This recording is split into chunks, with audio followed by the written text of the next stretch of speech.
چلو اٹھو، کچھ کھا لو۔ اپنے گھر سے وہ اس کے لیے کھانے کو کچھ لائی تھی اور نوالا ہاتھ میں لیے اسے منہ کھولنے کے لیے کہہ رہی تھی۔ منہ کھولو، شاباش، کھاؤ۔ 2 دن سے تم نے ایک نوالا نہیں کھایا۔ مرنے والوں کے ساتھ مر نہیں جاتے۔ زبردستی ہی صحیح، الوینا نے تھوڑا سا کھانا کھا لیا۔ اسد کی موت کے پہلے دن بھی یہ لڑکی آئی تھی اور اس دن یہ لڑکی رات گئے تک اس کے پاس رہی تھی۔ شاید اسد جانتا ہو، لیکن وہ نہیں جانتی تھی کہ ان کی بلڈنگ میں کوئی پاکستانی لڑکی بھی رہتی ہے۔ یہ لڑکی زبردستی اسے تھوڑا بہت کچھ کھلا کر نیند کی گولیاں دے کر چلی جاتی۔ 10 دن تک یہی ہوتا رہا اور پھر 11ویں دن۔ اسد تمہارا بوائے فرینڈ تھا نا؟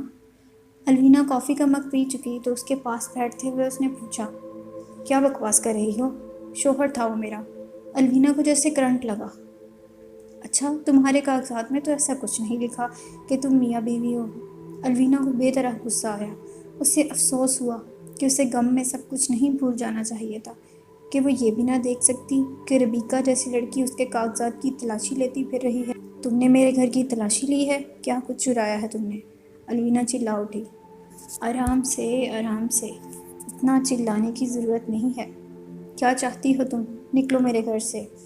تمہارے گھر سے؟ واؤ، جانتی ہو یہ گھر کرائے کا ہے۔ مالک مکان آیا تھا کرایہ لینے، وہ کرایہ میں نے دیا ہے۔ اپنے پیسے لو اور جاؤ یہاں سے۔ پیسے؟ وہ کہاں سے آئیں گے تمہارے پاس؟ تمہاری وارڈروب میں بمشکل 20 رنگٹ رکھے ہیں۔ اسد کا باس بقایا جات کا چیک دے کر گیا ہے جو 200 رنگٹ کا ہے۔ اس کا کہنا تھا کہ ہاسپٹل کا سارا بل اس نے پے کیا ہے، اب وہ اتنے ہی پیسے دے سکتا ہے۔ ان پیسوں کا تم کرایہ دو گی تو کھاؤ گی کہاں سے؟ الوینا دنگ اس کی شکل دیکھنے لگی۔ کون ہو تم؟ کیا چاہتی ہو؟ اس نے اس کے بالوں میں نرمی سے انگلیاں پھیری۔ خود کو فریش کرو الوینا، جاؤ جا کر شاور لو، ڈریس چینج کرو۔ میں تمہاری خیر خواہ ہوں، اب تمہارا اس دنیا میں ہے ہی کون سوائے میرے؟ کیا بکواس کر رہی ہو؟ کیوں اکیلی ہوں گی میں؟ شوہر مرا ہے میرا، میرے گھر والے نہیں۔ کون سے گھر والے؟ جنہیں تم چھوڑ کر اسد کے ساتھ بھاگ آئی تھی۔ الوینا کا رنگ سفید پڑ گیا۔ وہ یک ٹک اسے دیکھتی رہی۔ دیکھو، میں سب جانتی ہوں، تمہارے اور اسد کے نام سے میں نے پاکستان میں سب معلوم کروا لیا ہے۔ کیسے پتہ کروا لیا ہے تم نے؟ کیسے پتہ کروا لیا ہے یہ تم چھوڑ دو۔ میں نے تم سے کہا نا، میں تمہارے خیر خواہوں میں سے ہوں۔ تمہیں گھبرانے کی بالکل کوئی ضرورت نہیں، میں ہوں نا تمہارے ساتھ۔ الوینا کے اعصاب پوری طرح سے چٹکنے لگے۔ اس کا جی چاہا کہ وہ پوری قوت سے چینخیں مارے۔ یہ کیا ہو رہا ہے؟ کیوں ہو رہا ہے؟ وہ کہاں ہے؟ یہ عورت کون ہے؟ جاؤ جا کر فریش ہو جاؤ۔ تم میرے گھر سے نکلو، چلو نکلو۔ دیکھو الوینا ڈیئر، تمہارا ویزا ایکسٹینڈ نہیں ہوا۔ میں ایک فون کروں گی پولیس کو اور وہ تمہیں پکڑ کر لے جائے گی، تمہیں ڈپورٹ کر دے گی۔ تھوڑی بہت طاقت جو الوینا کے وجود میں بچی تھی وہ بھی جاتی رہی۔ اٹھو اور جا کر فریش ہو جاؤ، اس پر اس نے چلا کر کہا۔ الوینا نے سہم کر اسے دیکھا تھا۔ 2 دن تک الوینا وہی کرتی رہی جو ربیکہ کہتی رہی، کے کہنے پر کھاتی رہی، سوتی رہی، چلتی پھرتی، بیٹھتی رہی۔ فلیٹ کی ایک چابی اس نے اپنے پاس رکھ لی تھی۔ وہ جب چاہے آ سکتی تھی، جا سکتی تھی۔ دوبارہ اس نے الوینا سے چلا کر بات نہیں کی تھی، اس کی ضرورت بھی نہیں رہی تھی۔ ایک دن وہ اسے ڈاکٹر کے پاس لے گئی۔ اس کی صحت بہت گر گئی تھی۔ اچھی طرح سے اس کا چیک اپ کرایا، ریگولر اسے میڈیسن اور اسپیشل فوڈ کھلاتی رہی۔ چند ہفتوں میں الوینا تھوڑی بہت بہتر ہو گئی تھی۔ اس دوران دوبارہ ان دونوں کے درمیان کوئی طلب کلامی نہیں ہوئی۔ اگلے مہینے کا کرایہ بھی ربیکہ نے دے دیا تھا۔ ایک بار اس نے کہا کہ وہ اس کے فلیٹ میں چل کر رہ لے، لیکن الوینا نے انکار کر دیا۔ اس نے دوبارہ نہیں کہا تھا۔ اسد کو مرے ہوئے 1.5 مہینہ ہو گیا تھا جب ربیکہ اسے اپنے ساتھ شاپنگ پر لے کر گئی۔ اسے نئے کپڑے، جوتے، بیگ، جیولری لے کر دیے اور پھر ایک پارٹی میں لے گئی۔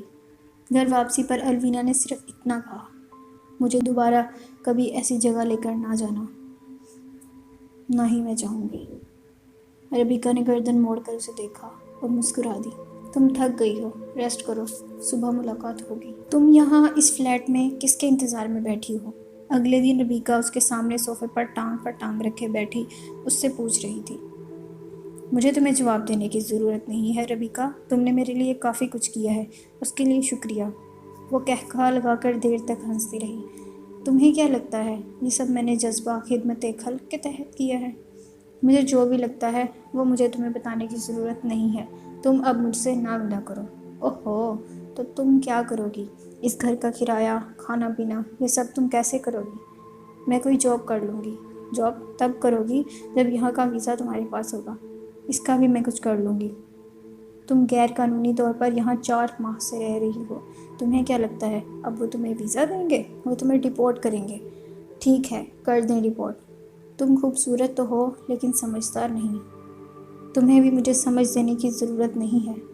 اس نے ایک اور قہقہا لگایا۔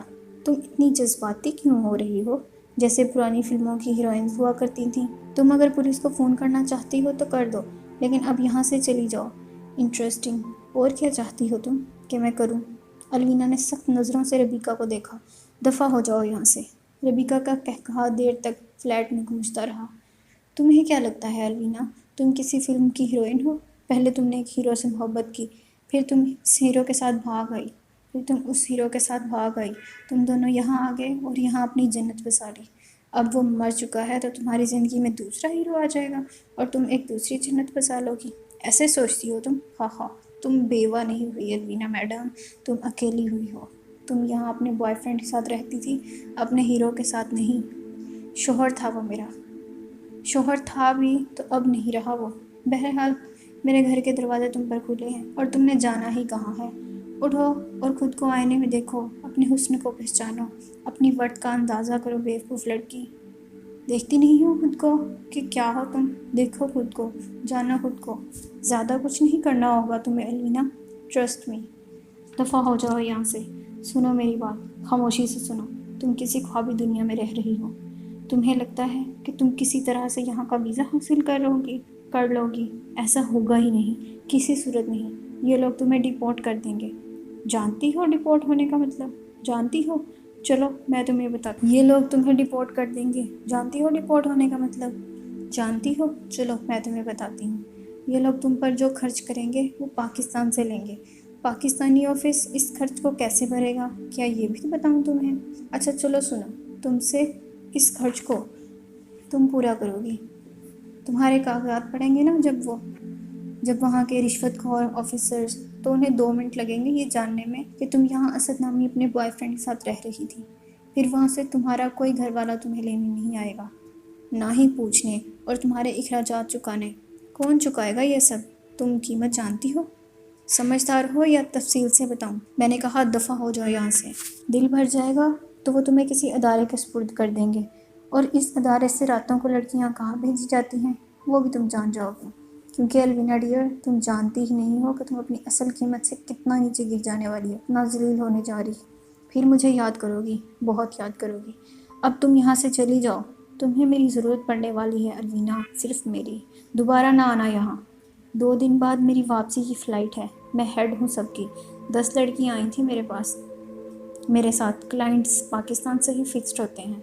اس سے تم کوئی 3rd کلاس لوکل کال نہ سمجھنا، میں ہر کسی کو گھاس نہیں ڈالتی۔ دفع ہو جاؤ یہاں سے۔